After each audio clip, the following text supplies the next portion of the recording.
Sziasztok! Én Sziszi vagyok, magyar mint idegen nyelvtanár, és ez itt a Hungarian with Sissi podcast magyarul tanulóknak. Ebben az epizódban lesz egy kedves vendégem is, Anikó, aki francia tanár. Ebben a részben főleg a franciákról alkotott sztereotípiákról fogunk beszélgetni, a második részben pedig a francia tanulásról, tanításról. This podcast was made possible thanks to our Patreon community. By joining us, you can access the podcast transcripts and other materials and services for improving your Hungarian. If you want to join us, go to patreon.com/HungarianWithSisi. Szia, Anikó! Nagyon örülök, hogy elfogadtad a meghívásomat. Szia, Sziszi, és üdvözlök mindenkit. Köszönöm szépen a meghívást, nagyon megtisztelő. Nekem is, hogy szántál ránk időt. Először is be tudnál mutatkozni egy pár szóban, hogy hol élsz, mivel foglalkozol pontosan, hol tanítasz, kiket tanítasz? Hát először is még el akartam mondani az előzőhöz, hogy azért nagyon örülök, hogy itt lehetek, Sziszi, mert én már évek óta nézlek téged, méghozzá Luca Lampariello-tól jutottam el hozzád, mert ugye nekem amúgy szakmailag ez a magyar tanítás, ez nincs benne a képben, de nagyon-nagyon büszke voltam, amikor azt láttam, hogy Luca milyen visszajelzést adott a te tananyagaidról. Szóval engem is megerősített abban, hogy vagyunk itt tanárok, és nagyon-nagyon jól esett büszke lenni egy honfitársamra, úgyhogy örülök. És hát igen, én az izzent francia tanár vagyok, ami azért érdekes, mert nem azt jelenti, hogy félkegyelmű, vagy valami nincs rendben itt a toronyban, ahogy szokták ezt is mondani. Nálam ez azt jelenti, hogy megkérdőjelezem a normákat, és nem feltétlenül nem fogok kötelező értékkel utánuk menni, hanem kialakítom a saját kis normáimat, amiket aztán vagy követek, vagy felülvizsgálok, és szóval a tanításban is így járok, ezért nem akartam sohasem iskolában tanítani, nem is tanítottam, hanem a saját utamat követtem. 14 éves korom óta tanulok franciát. Wow. És az azt jelenti, hogy már 14 éves korom óta elég tudatosan figyelem a nyelvet, és most mit csinálok? Martinikon élek, ami azért érdekes, mert erről tanultam az egyetemen, és úgy voltam vele, hogy jó, igen, az ott van valahol messze, kit érdekel, hiszen sose jutok el oda, és hát most másfél éve már itt élek, ez Franciaországhoz tartozó tengeren túli megye, és nagyon izgalmas itt élni, használni a nyelvet, de egyébként mindig Magyarországon éltem, és dolgoztam más területen, nem mindig voltam tanár, de magánórákat adtam, és aztán létrehoztam a franciász.hu-t, és így az embereknek átadni azt a fajta nyelvtanulást, ami teljesen különbözik attól, hogy most leülünk, és akkor tankönyv, meg tanár, meg dialógusok, meg múlt idő, jelen idő, meg tudod, ilyenek. És hát most ebben dolgozom. És mi a helyzet az emberekkel? Mit gondolsz a franciákról alkotott sztereotípiákról? Martinikon? Uh-huh. Ugye Martinik, azért mondom el, mert sokan nem tudják, és ez tök normális dolog, én se tudtam volna, hogy ez itt van a Karib-tengerben, gyakorlatilag azok a kis cuki szigetek, azok közül az egyik, a Martinik, és hát lehet, hogy mindent elmondok azzal, hogyha azt mondom, hogy a párom, aki francia, akit nem régen ismertem meg, 2 évvel ezelőtt, ő is azt mondja, hogy igazából nagyon érdekes érzés neki itt Franciaországban lenni, mert nem olyan érzése van, mint a Franciaországban lenne, de közben meg minden franciául van, meg ugyanazok az üzlethálózatok vannak, meg stb., de neki sem az az érzése, hogy Franciaországban van, ami nem is csoda, hiszen itt egészen más kultúrából, háttérből, történelemmel jönnek az emberek, és nagyon nagy baj is volt az, hogy hosszú ideig őket is így erőszakosan európaizálni. Nem tudom. Nem.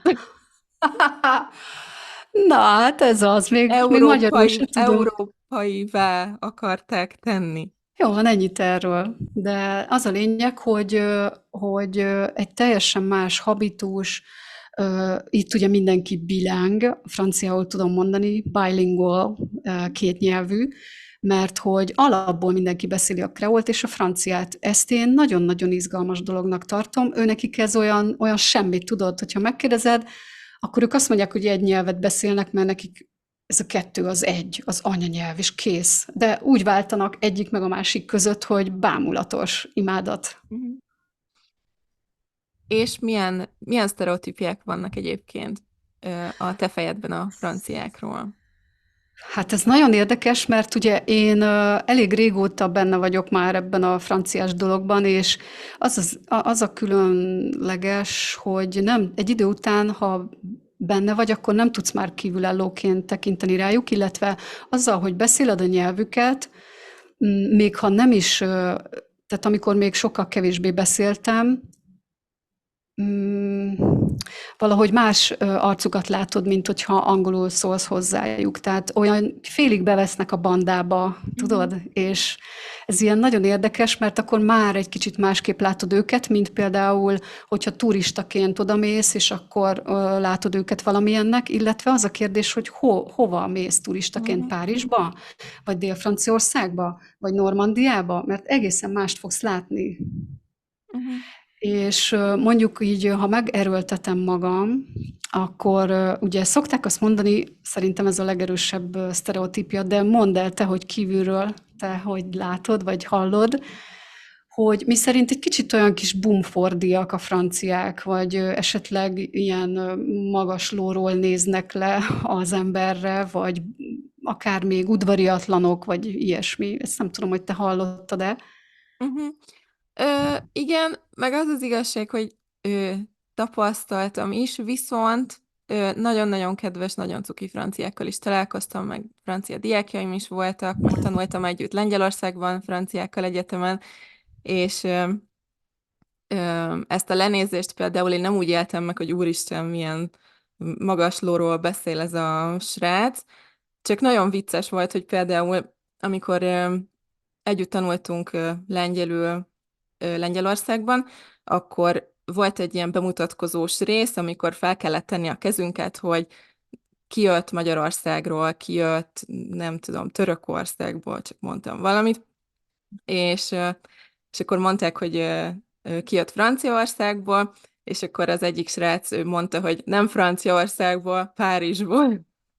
Ja, És ezt igen. nagyon megjegyeztem, mert nagyon vicces volt, hogy ez fontos volt hozzátenni, hogy ez nem ugyanaz. Ez nekem Igen, úgy igen. jött le, hogy hát az jobb. Aha, Ez az aha. egyik, a másik pedig, amit a francia rivierán tapasztaltam, amikor ott voltam nyaralni, hogy nagyon nem akartak hozzám angolul beszélni. Ezt már meséltem is egy podcastban, hogy egy étteremben, egy nagyon turista frekventált helyen megkérdeztem a wifi jelszót, és franciául mondta el, és hát nem értettem Wow. belőle semmit nyilvánvalóan, és aztán megláttam az étlapon, hogy oda volt írva, szóval akár meg is mutathatta volna nekem az étlapon, hogy hol van, és számok voltak, Aha, 10 darab szám volt. Nem tudok aha. franciául számolni.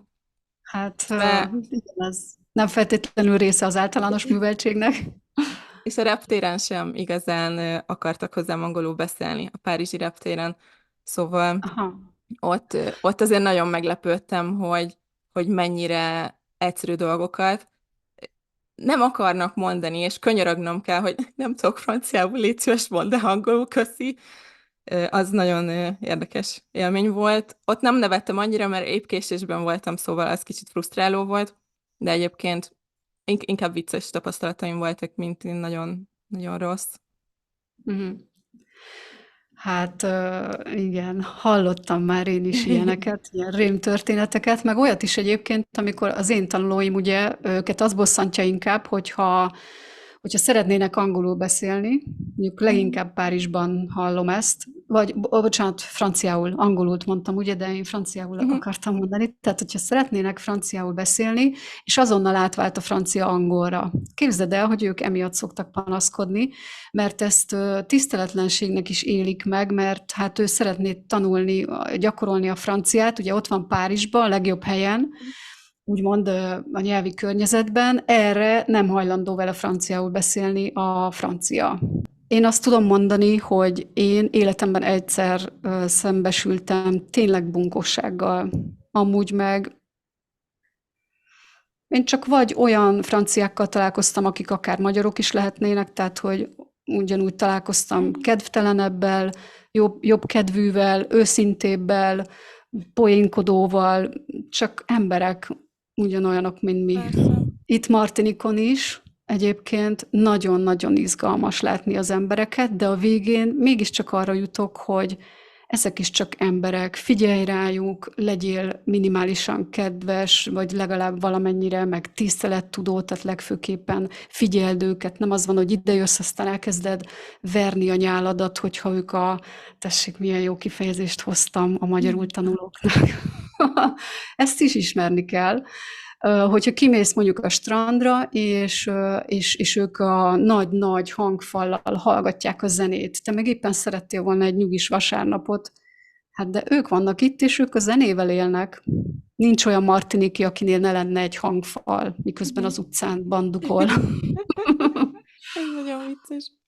Ja. De, igen, igen, értem teljesen, hogy mit mondasz, meg ami nekem negatív tapasztalatom volt, az főleg a vendéglátásban volt, amit egyszerűen nem lehet az alapján megítélni nyilván egy nemzetet, nem is célom. A diákjaim, vagy akivel ilyen baráti viszonyom volt, én is azt éreztem, hogy tényleg akár magyarok is lehetnének, tökre hamar kapcsolódtunk, és, és nem volt semmi baj soha. Én, amit például szeretek bennük, de tudom, hogy bennem nincs meg, lehet, hogy ez nem csak olyan kérdés, hogy melyik országból jöttem, hanem hogy személyiség tekintetében milyen vagyok, és én inkább egy befelé forduló vagyok, amúgy érdekes, hogy tanárként, de hát igen. És ők sokkal kommunikatívabbak, amit én így általánosan még el tudok mondani, hogy sokkal inkább előfordul, hogyha valahol ott várakozunk, vagy sorban állunk, akkor ők előbb-utóbb egymással beszélgetnek. Simán oda kérdeznek, hogy mi újság, mit kerestek? Mert hallja, hogy tanakodunk. Míg Magyarországon például ez olyan illetlen lenne, hogy te oké, hogy hallottad, de hogy kéretlenül bekapcsolódsz, és azt mondod, ja, ezt keresitek. Pedig néha jól is tud ez esni, de van például olyan, amikor úgy oda jönnek és beszélgetni szeretnének velem, hogy én meg néha úgy vagyok vele, hogy ezt Magyarországon nem így szoktuk, ott békén hagynak. És én azt szeretném, hogy békén hagyjanak, mert én abban nőttem fel, hogy ha te ott ülsz egyedül, akkor ott hagynak téged ülni egyedül. Igen, Franciáknál meg simán lehet, hogy valaki oda jön hozzád melléd ül, és elkezd beszélgetni, te meg úgy vagy vele, hogy te most miért ültél ide, és miért beszélgetsz velem? De lehet, hogy éppen jól esik.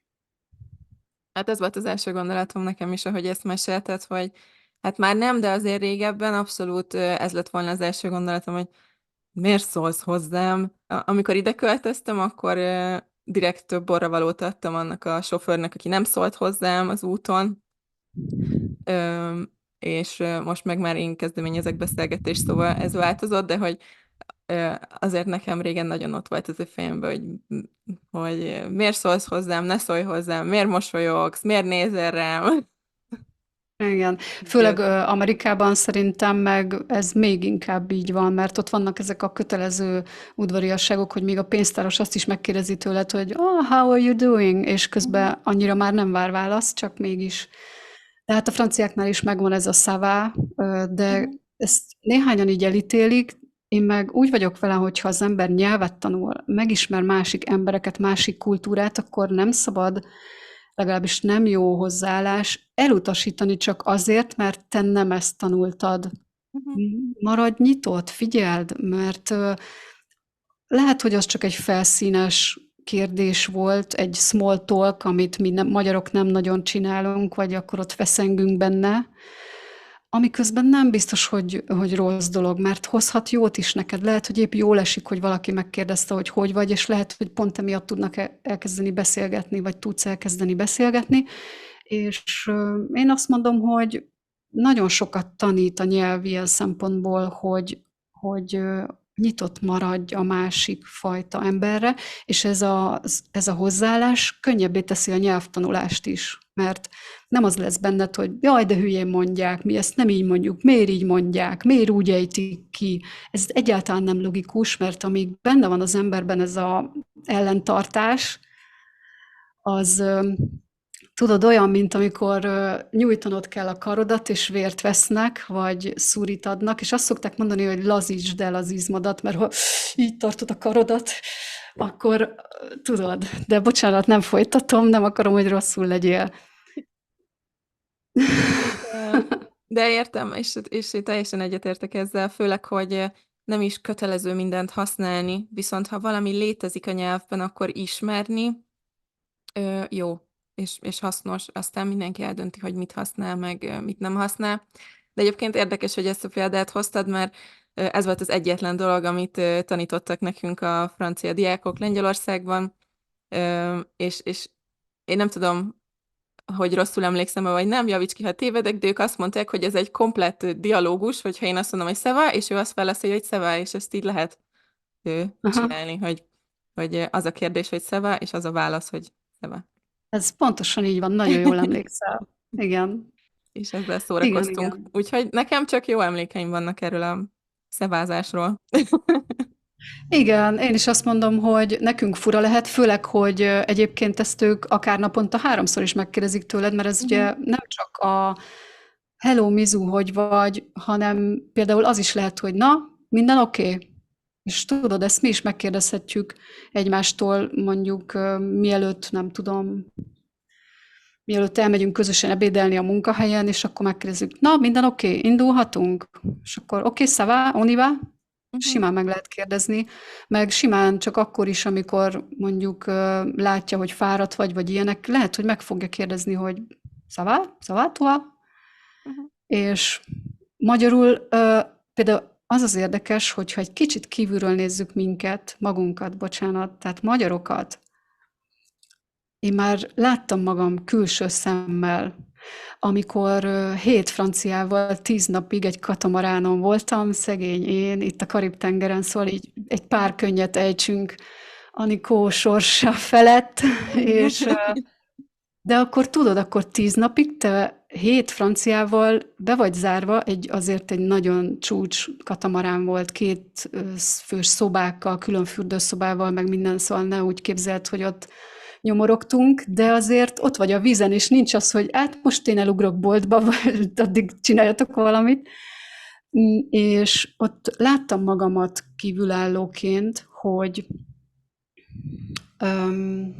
lehet, hogy én távolságtartóbbnak tűntem, hidegebbnek. Képzeld el, hogy az volt a benyomásom, hogy olyan vagyok, mintha német lennék. Pedig nekem a németek nagyon merevnek tűnnek, hogyha így sztereotípiában beszélhetünk, de én hozzájuk képest németnek láttam magam. Mhm. Annyira feszesnek, merevnek dolgokban, pedig én vagyok a laza csaj, tehát mindenki így ismert, meg én vagyok a kalandor, hát nézd meg az életemet, aki egy Mhm. kicsit is követ, az tudja, hogy egyáltalán nem egy szokványos életet élek, nem kerestem ezt, ez csak úgy jött, tehát ez nem egy ilyen lázadásból jön. 23 évet letöltöttem egy munkahelyen, 2 gyereket felneveltem, de, de én is, vagy mégis én éreztem magamat a merevnek. Ez tényleg attól függ, hogy kihez hasonlítod magad, mert én azt érzem, hogy amikor kiköltöztem ide, nekem ugye mexikói a családom, akkor hozzájuk képest borzasztóan merev voltam. Hozzájuk képest talán még most is, viszont egy magyarhoz képest szerintem már nem. Na, Mert, igen. mert nagyon brutál, nem tudom, szabályrendszer volt a fejemben az elején, és nagyon szerettem tudni, hogy mi fog történni. Ezt egy kolumbiai barátom is mondta, akinek magyar a felesége, és ők Magyarországon laknak, hogy neki a töke ki van attól, hogy nem lehet csak úgy random találkozni, hanem mindent be kell írni a naptárba, és nekem is Igen. most is, hogyha beszélek barátnőimmel, csomószor van, hogy úgy fejezik be a végén, hogy de akkor amúgy beszéljünk meg egy következő időpontot, hogy mikor beszélgessünk, és beírom a naptárba, és én mindig mondom, hogy figyelj, nézd meg, hány óra van El Paso-ban, hogyha nem alszom, hívjál, ráérek, felveszem. És nem meg kell beszélni mindig mindenkivel. Na És igen, igen, szóval, hogy vannak igen. dolgok, amikben tökre lazultam, és úgy érzem, hogy az jó nekem, és hogy tök jó szerintem, hogy így lehet, vagy nekem nagyon tetszik, hogy vannak dolgok, amiket szívesen, szeretettel megtartok a magyar kultúrámból, van, amit pedig nagyon szívesen elengedek, továbbfejlesztem, vagy kiegészítem, és ez így nagyon, nagyon érdekes szerintem. Most eszembe jutott még egy dolog ebből, amit mondtál a sztereotípiákról, hogy én úgy tapasztaltam, hogy mivel ők maguk, a franciák nyitottabbak, ezért sokkal több mindent el is fogadnak. Tehát én például egy személyiségfejlődés szintlépésen mentem át, szóval szintet léptem a személyiségfejlődésben, mert megláttam, hogy ők mennyivel nyitottabbak és befogadóbbak, elfogadóbbak, tisztelettudóbbak a maguk módján, tehát hogy elfogadják az én hülyeségeimet, ami pedig náluk nem szokványos, akkor nehogy már én ne fogadjam el. Szóval, hogy mit képzelek magamról, hogy én és majdnem mondtam valamit, de ez már ilyen C1 szint lenne. De Mi azt, az? Most már érdekel. Mi az? jó, de ezt nem szabad. Várjál csak. Kivágom, ha nagyon nem akarod. Meg amúgy nem is tudom ám, hogy mert csak az jut eszembe, hogy nem én szartam a nem tudom micsodát, tudod? Spanyol Tehát, hogy viaszt? lehetne azt is mondani, mert nem jutott eszembe a folytatás, csak az eleje, hogy szóval nem én vagyok itt a valaki, aki létrehoztam az univerzumot, és akinek jogom lenne vagy megállapítani, hogy mi a normális és mi nem. És az a tény, és most nem csak a páromról beszélek, hanem eddig tolmácsolás vagy barátságok kapcsán bármilyen franciával találkoztam, valahogy mindig nyitottabbnak éreztem őket, hogy ja, te korán kelsz, ja jó, te későn kelsz, ja jó, nem gond, majd akkor úgy csináljuk, vagy nem, nincsenek például nagyon fontos dolog, hogy öltözöl, hogy korodhoz képest hogy öltözöl, vagy ahhoz képest, hogy anyuka vagy, hogy öltözöl, vagy ahhoz képest, hogy nem tudom, hány kiló vagy, hogy öltözöl, vagy miért így hordod a hajad, miért úgy hordod. Hát itt Martinikon mindenki Martinikra jöjjön, akinek ezzel gondja van, mert itt annyiféle embert látsz. Nem baj például, ha nem feszes a hasizmod, nem baj, ha egy kicsit kerekebb a feneked, most nőkről beszélek, de például férfiak nem fognak lebuzizni, hogyha tele vagy ékszerekkel, de szépek, tudod, be van fonva a hajuk, föl van téve kontyba, de mégis férfiasak. Senki nem fogja így nézni, hogy jaj, mint amit esetleg Magyarországon én jobban érzékelek. Szóval ez is hozzátartozik a sztereotípiához egy kicsit, hogy lehetsz sokféleképpen szép. És most lehet, hogy nem a Párizsról beszélek, mert lehet, hogy ott azért jobban az dominál, hogy a különböző divatirányzatok, stb. De Dél-Franciaországban már biztos, hogy meg vidéken is olyan szép hölgyeket látsz, pedig nem felelnek meg éppen az aktuális trendnek, és azt látod, hogy szépek. Nagy többségben olyan egyszerűbben lazánnak látom a franciákat. Köszi, hogy itt voltatok. Az interjút egy második részben fogjuk folytatni, amiben a francia tanulásról, illetve tanításról fogunk beszélgetni. Addig is szép napot mindenkinek. Sziasztok!